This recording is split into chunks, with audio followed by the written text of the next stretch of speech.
Nürburgring, 1995, Round 5 of the 500cc World Championship. Mick Doohan has just taken the lead. The man nobody can beat. The man who won last year's title by 143 points. 2 laps later, Doohan loses the front and crashes out, right in front of the only rider keeping pace with him. Daryl Beattie crosses the finish line nearly 10 seconds clear of everyone else, on a Suzuki, missing 5 toes on his left foot, leading the World Championship. At that moment, Australia believed they had found their next great champion.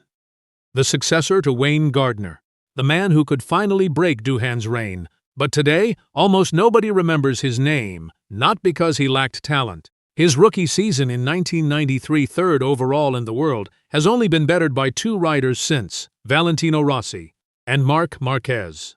The question was never whether Beattie was fast enough. The question is what stopped him. By the middle of that year, he was convinced he could win the championship.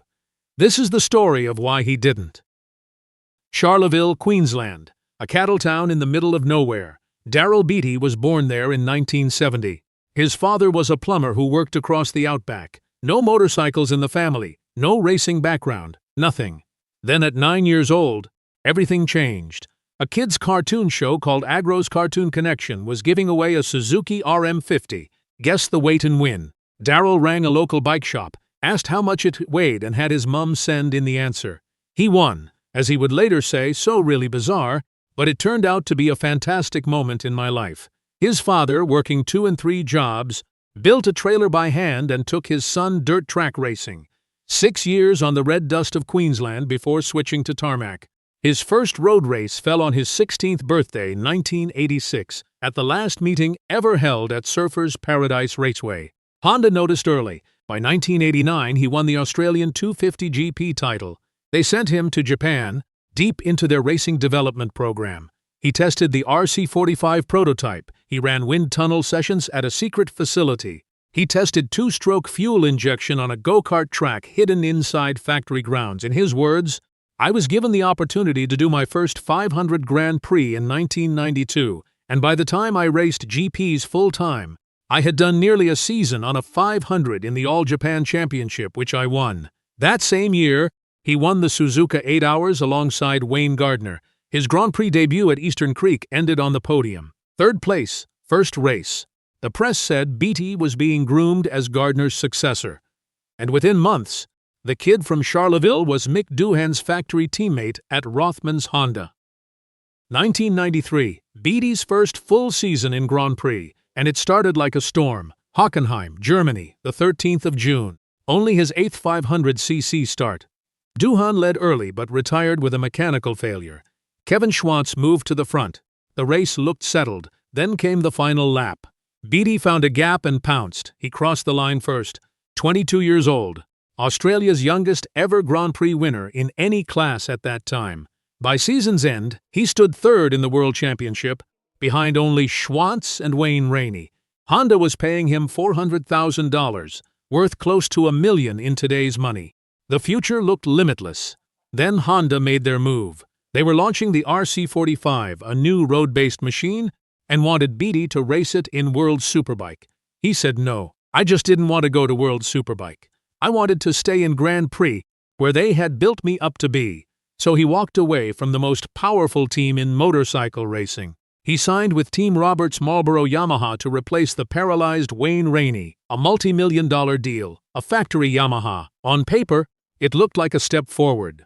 Years later, Beattie admitted the truth with no hesitation. Leaving Honda was a mistake. But at the time, I didn't want to go back to World Superbike. He chose the arena where he believed he belonged. He had no idea what it would cost him. 1994, Team Roberts Yamaha, and from the very first day, nothing worked. The team had tested a brand new motorcycle through the entire preseason. It never arrived at a single Grand Prix. On the eve of the opening round, they pulled out Wayne Rainey's old machine and bolted on whatever new parts they could. The Dunlop tires were wrong for Beattie's riding style. The whole package was falling apart. Then came Le Mans. During the French Grand Prix, Beattie suffered a violent high side. He was thrown into the air, then came crashing back down onto the motorcycle. His left foot caught between the chain and the rear sprocket.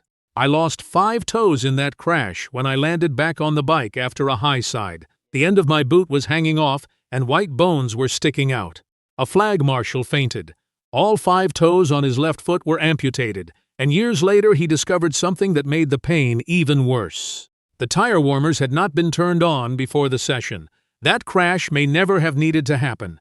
6 weeks after surgery, with the wound still bleeding, Beattie returned to the paddock, but the season was already gone. He finished the year ranked 13th. Yamaha replaced him with Norifumi Abe. It was the worst year of my career, he said. Unreliable bikes and losing my toes. But in the wreckage of that season, one man stepped in.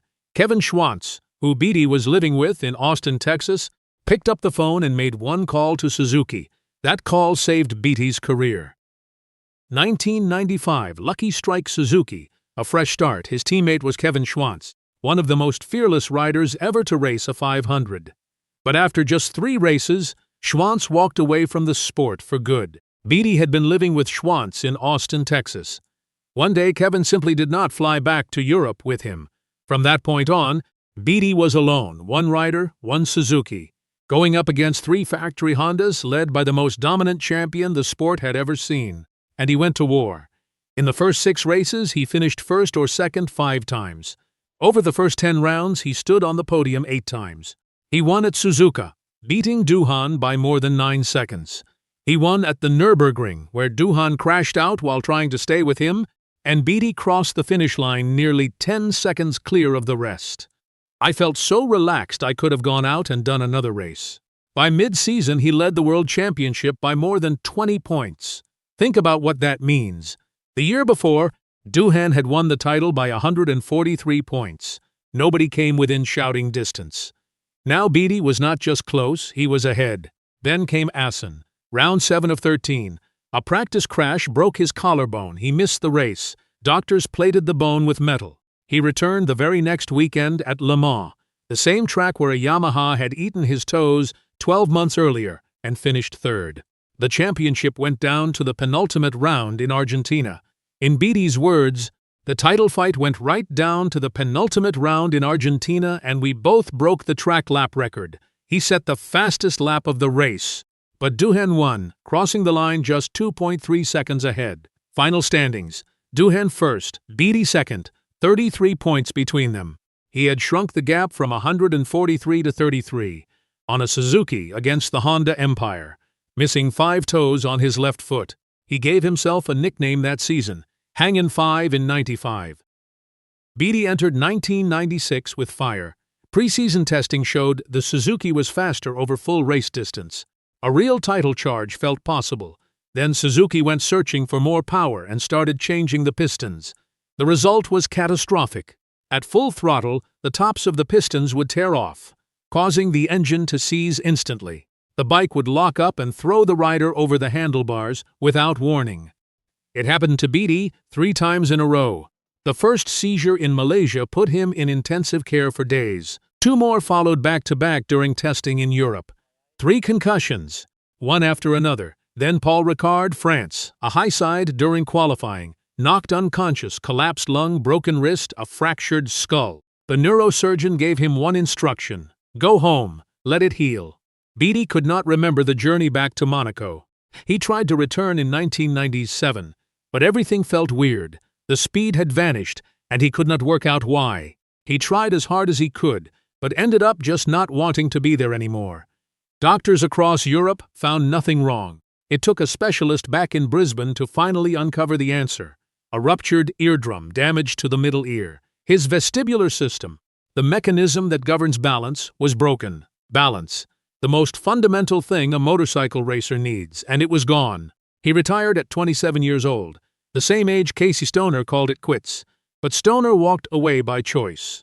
Beattie was forced out by a body that could no longer do what his mind still believed it could. I certainly was gutted when I had to give it all up at age 27, he said. I didn't even look at a motorcycle for a few years. Daryl Beattie did not become Australia's next world champion. 3 Grand Prix victories, 14 podiums, 59 starts, and one distinction that no statistic can fully capture.